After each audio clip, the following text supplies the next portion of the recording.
Je vous remercie, Monsieur le Président, Monsieur le ministre des Infrastructures, Madame la Secrétaire d'État. Je salue vos collaborateurs et tous les autres collaborateurs du ministre secrétaire général, du ministre secrétaire d'État du gouvernement. Chers collègues, honorables députés. Monsieur le ministre, l'avènement des travaux de la route Mékhé-Pekes-Thilmakha est inscrit au premier rang dans le projet de redressement économique et social du Sénégal, à hauteur de 8,5 milliards de francs CFA. Monsieur le ministre, route boobu dafa am nekk route bu am solo parce que non seulement dafay jugee Mékhé dem ba Thilmakha, mais day permettre aussi population yi bëgg dem Touba di mën a jaare noonu egg Touba pour désencombrer un peu, désengorger plutôt entrée Touba bi jaana passant par autoroute à péage. kon jàpp naa ne route boobu route bu am solo la. Monsieur le ministre, tali boobu mi ngi daté depuis avant les indépendances. Ñu commencé réhabilitation bi en 2022. mu nekk lu metti nag ci population yi Kajoor des profondeurs parce que nag dafa am impact bu négatif dans tous les domaines sur la mobilité des populations parce que jàpp naa ne route boobu bi nga koy tabax déplacement ni ñu metti woon na lool ñu dëkk Kajoor bu ñu jógee Dakar dem xamuñu fi ñu jaar eggati suñu village yi yàlla dogal nag mu nekk loo xam ne nit ñi dañ ko ressentir bu baax d'abord sur l'environnement. tey boo jaari tali boobu dëkk yi fa dëkk xamatoo ci benn dëkk parce que impactu poussière bi ak lu pierre yi ñoo yàq décor bi foofu xamatoo benn village arbre yëpp commencé nañu dee mu nekk impact bu am solo sur l'environnement côté bi nga xam ne mooy côté bi nga xam ne mooy Kajoor des profondeurs. Ensuite sur la santé des populations poussière bi dafa impact pendant 3 ans nit ñi di wan poussière bi nga xam ne moo jóge woon tali parce que en fait dañoo décapé tali bi yëpp te eggale ñu ko depuis 2024 la travaux yi arrêté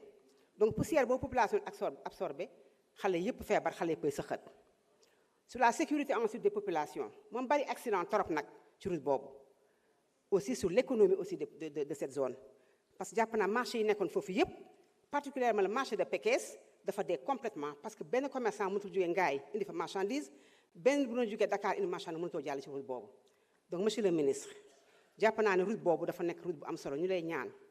comme dañ ko inscrit en première ligne dans le programme dans le projet de redressement socio-économique de notre pays loolu ngeen dëggal ko ngeen def ko parce que route boobu route bu am solo la route boo xam ne bii jàpp naa ne am na lu bari lu muy dox ci Sénégal am na lu bari lu dox ci Kajoor de profondeur te boo dee xoolee Sénégal fépp am na ay tali waaye ñun waa Kajoor vraiment ñu ngi jooy suñu tali boobu parce que dañ ko décapé defaruñ ko comme inscrit ngeen ko ni ngeen sant leen baax di leen ci gërëm ñu réaliser ko di leen sant baax di leen gërëm merci beaucoup. Merci honorable ñu ngi jox kàddu gi Abdoul Kadir Sonko Awa Seck mën nga waajal.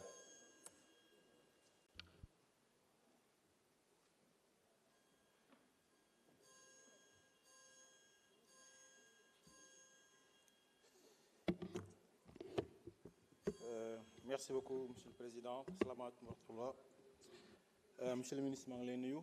di nuyu say collaborateurs di nuyu madame la secrétaire d'État di nuyu sama cher honorable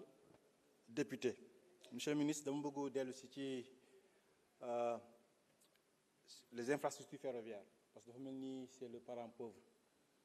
parce que boo xoolee sax ci rapport bi ci benn paragraphe rek lañ ko tudd juste pour dire que les études seront bouclées jusqu'à la phase de maturation en ce qui concerne la ligne Dakar-Tambacounda. te infrastructure ferroviaire ak pôle territoire dafa nekk lu pilier bu important sur l'agenda de transformation parce que dañu ne dañu bëgg ay pôle territoire yoo xam ne dañu fa war a mettre ay industrie mu am ay zone de production te production yi bu ñu ko defee pare dañ ko war a yóbbu ci tous les territoires yi nga xam ne fa la Sénégal ay dëkk te loolu pour mu am nee nañu que infrastructure ferroviaire bi dafa am solo parce que moom mooy permettre mu am connectivité boobu entre les territoires moo tax may laaj question bi may bëgg a poser mooy ci budget bi naka nga mu ne comment préciser que les pôles territoires sont effectivement intégrés dans le schéma national ferroviaire. Ñuy laaj aussi quels investissements sont prévus en 2026 pour améliorer leur connectivité et quelles de quelle manière ces investissements contribuent à réduire la disparité territoriale parce que loolu tam mooy problème bi mooy dañu bëgg mu am ñu disparité bu am entre les territoires ñu mën ko wàññi loolu mooy la première question bu mu bëggoon poser. ñuy wax aussi que dans l'agenda de transformation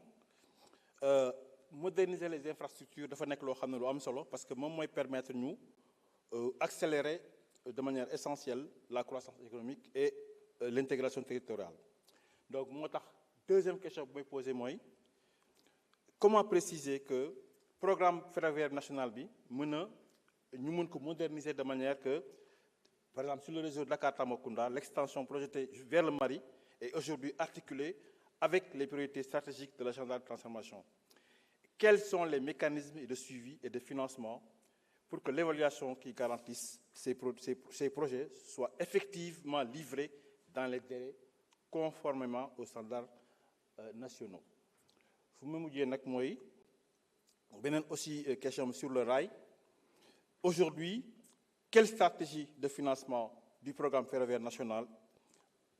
entre budget État, partenariat public-privé et emprunt extérieur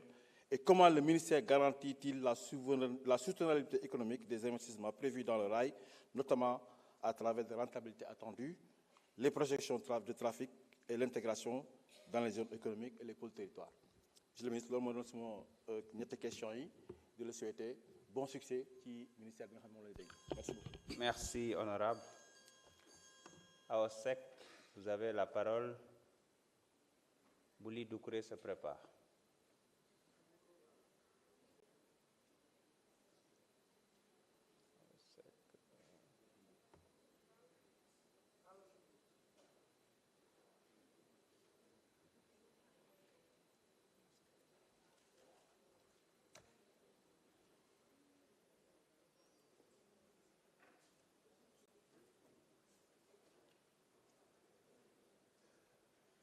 Seconde.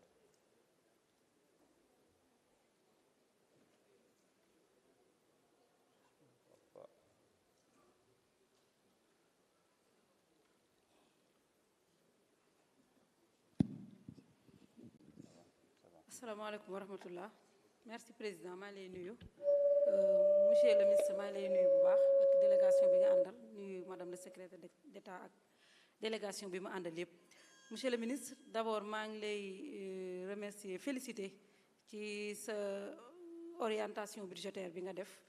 am na solo mun naa ne tey 14 départements yi nekk ci Sénégal yépp laal nga ko. Monsieur le ministre waxoon naa la ko en commission technique